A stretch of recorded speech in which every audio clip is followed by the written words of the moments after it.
the conversation we're having right here is not a conversation that's on the plate in the United States. You tell me how often you have seen in the New York Times or CNN or even MSNBC, any of the mainstream media, a conversation about whether we should have or get rid of capitalism. It's not a conversation that you're seen as friggin' crazy if you raise this question. This is simply the idea is not only that capitalism is the only good, it's the only possible way of organizing society.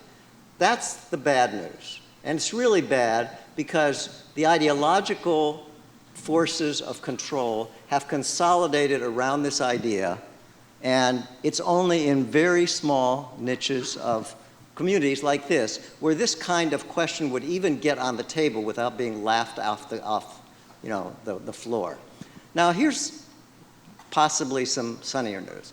First of all, when you ask people, I mean, we just had an election in which very right-wing groups took over not just much of Washington, but most of the state houses, and even many local state areas where there seemed to be more hope.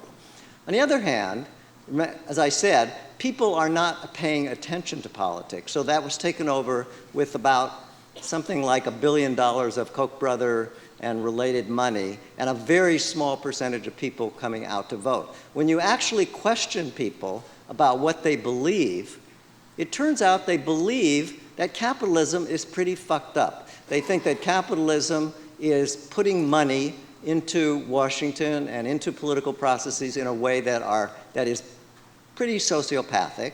They are pissed off about the bailing out of the banks. They believe that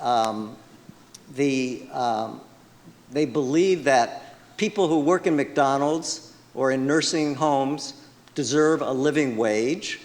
They believe that unions are good things and that community is important, and they believe in the environment, the essential need to protect the environment.